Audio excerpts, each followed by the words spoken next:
Bonjour et bienvenue dans ce Relog 10. Aujourd'hui j'aimerais tenter un nouveau format un peu différent, moins écrit et un peu plus spontané, où je vous parle d'un artiste que j'ai découvert récemment. Et pour cette première, j'aimerais vous parler d'Oliver Tree.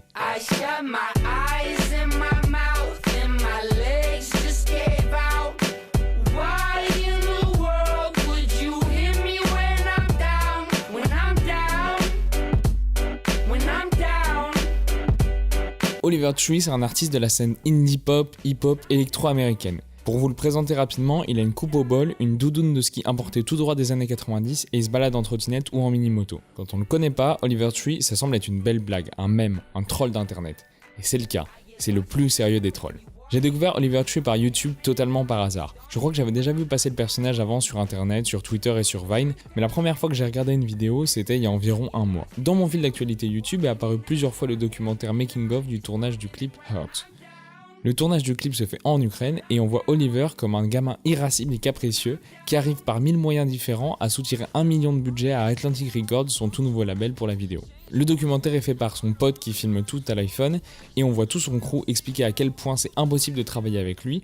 Toutes les situations semblent exagérées, impossibles, bref, on sent bien que le Oliver Tree du Making of est tout autant un personnage que celui qui semble apparaître à la vidéo.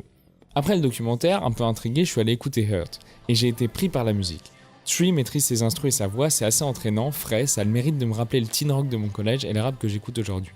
Je me suis mis à écouter Oliver Tree.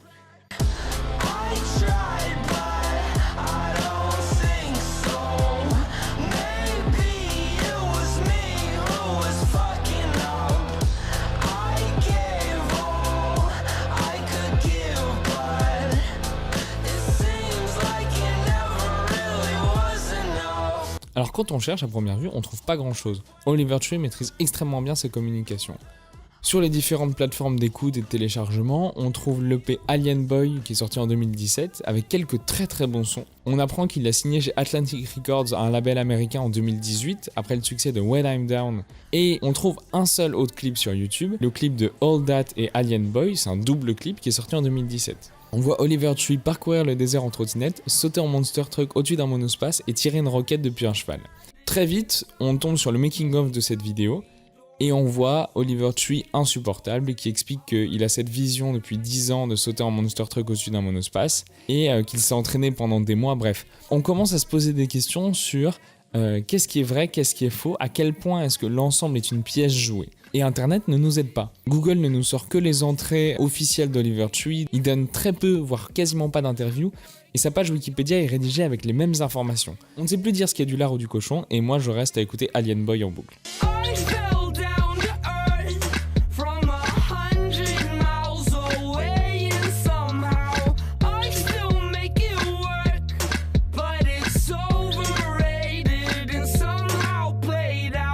En fait, Oliver Tree, je suis venu pour les mêmes, je suis resté pour la musique. Et aussi pour essayer de comprendre où commence la blague et où elle s'arrête. Les commentaires des vidéos ne mènent pas non plus. Oliver est un dieu vivant sur internet avec son personnage de Chubby Kid coincé dans les années 90. Son compte Instagram reste dans le même délire du personnage, les quelques vidéos trouvées sur internet à côté sont dans la même vibe. J'ai trouvé un seul article qui était intéressant sur Vice News et qui fait état du même constat de ne plus savoir ce qui est vrai du faux. Le journaliste a suivi Oliver Tree sur certains concerts et lui a posé pas mal de questions, non pas en interview mais de façon un peu plus non officielle dans les loges. Quand il sortait de discussions avec lui, il pensait tout savoir et il remettait tout en question. Le personnage d'Oliver Tree lui permet de garder un certain anonymat. Cet anonymat par la blague, on le retrouve chez un personnage français, Lorenzo. J'ai le déhanché élevé, vraiment siphonné de la cervelle. Toda la noche, personne m'arrête. Dose de tu le sais en cigarette. Lorenzo, pour résumer rapidement, c'est un personnage de rappeur tenu par Larry Garcia sur les réseaux sociaux, qui est devenu sérieux en fait. Pour rester dans son personnage, il a sorti un premier album qui a très bien marché, puis un deuxième et aujourd'hui il fait des tournées. Et on n'arrive pas vraiment à savoir qui est Jérémy ou Larry Garcia au-delà de Lorenzo. Et c'est ça qui est extrêmement intéressant. Oliver Tree et Lorenzo, par leur maîtrise extrême du second degré sur internet, ils arrivent à créer un anonymat qui correspond aux médias sur lesquels ils sont. Oliver Tree a bien compris le fait que sur internet, on ne pouvait pas être anonyme et donc il fallait tout mettre. Mais justement, si c'était lui qui mettait tout, il maîtrise totalement qui il est sur internet. Et au final, dans cette démarche, il a réussi à casser la barrière entre l'art et l'artiste, vu que l'image de l'artiste fait partie de l'art à part entière. Je ne peux que vous conseiller d'aller écouter Oliver Tree. Mes 3 sons préférés sont When I'm Down, Welcome to LA et Alien Boy. N'hésitez pas à me dire ce que vous en avez pensé. On se retrouve demain pour le Relog 11. Oh baby, you're a liar. Or maybe I'm a liar too.